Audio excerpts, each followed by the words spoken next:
Hi everyone, it's Annie with Healing Echoes, bringing you today a little bit of a different video. I wanted to talk to you today about trauma, and I want to talk to you about how we're all feeling right now in a chaotic time.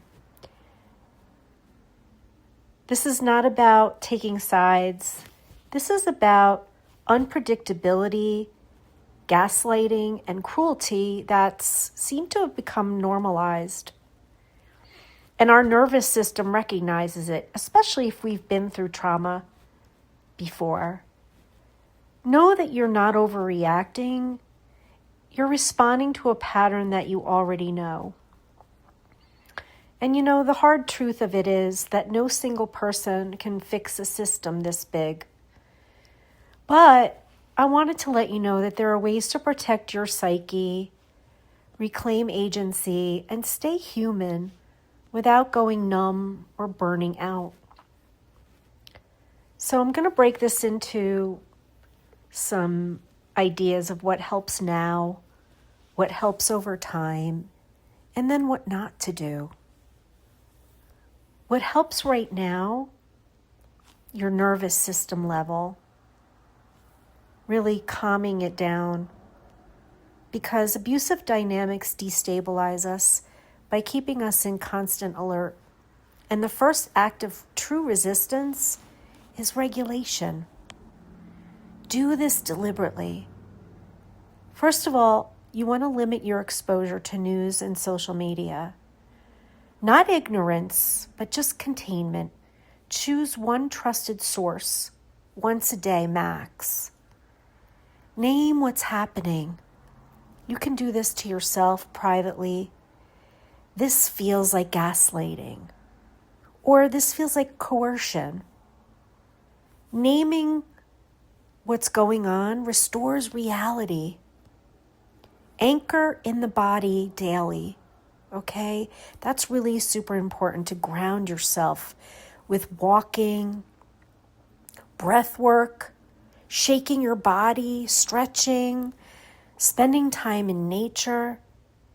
Because trauma is physiological, so relief must be as well.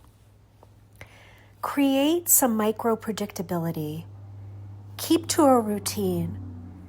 Your same morning ritual, your same coffee or tea, your walking routine, because predictability really counters chaos. In abusive systems, safety comes from what you can control. So that's a really good place to start. So what helps over time? Psychological and relational. 1, stop trying to convince people who are committed to denial. This is really crucial because in abusive families, one of the most damaging roles is being the truth teller who keeps trying to wake everyone up. All that does is lead to exhaustion and despair. So instead, find witnesses, not converts. Speak where you're met with sanity and preserve energy for people who can hear you. 2, strengthen parallel systems of care. So this is a really good time to lean into your community because that becomes a container for you. This can look like small circles of trusted people, creative groups, spiritual or somatic spaces, local action that helps real humans. These don't fix everything, but they keep people feeling alive and oriented. 3, shift from what can I do to what is mine to carry. You are not responsible for holding the whole moral weight of the country. And I know we're all feeling that way right now. But instead, where can I be effective without self-betrayal? What actions align with my values and my capacity? What pace allows me to stay engaged long term? So sustainable resistance is quiet, consistent, and relational. It's not frantic. And I know we're seeing a lot of frantic, fear-based situations right now. And meaningful action that doesn't re-traumatize you is one thing that you can do. You can support journalism or organizations that protect truth.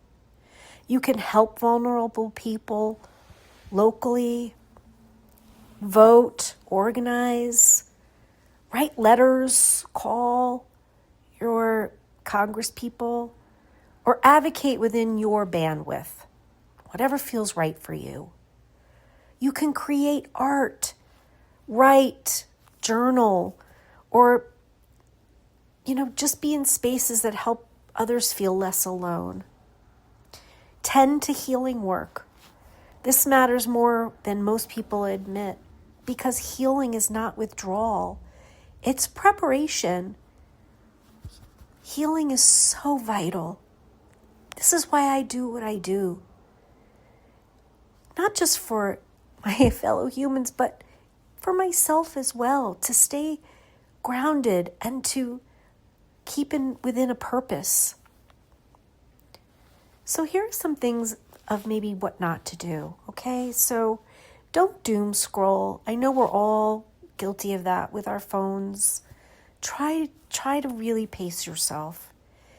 Don't argue facts with people who reject reality. Don't shame yourself for your exhaustion. And don't confuse awareness with obligation. And this one's really important. Don't abandon joy. Abusive systems thrive when joy disappears. They love to see us fighting amongst ourselves. But we can retaliate with being joyful in our lives. So, and this is one other thing, and it really does matter, is that for many of us who are very sensitive and empathetic, we really recognize abusive dynamics very early on because we are highly empathetic and we're morally attuned and we're trauma informed to begin with, and we're very sensitive to injustice. Those are strengths, but they also require boundaries to survive. You don't need to be louder. You don't need to be tougher. You need to be resourced. You need to take care of yourselves and talk to like-minded people. Be there for one another. You can always reach out to me at Annie@healingechoes.com or come in for Reiki or sound healing. And check out my website at www.healingechoes.com. We're in this together, and I'm always here for you. And I will see you again very soon. Be well, my friends.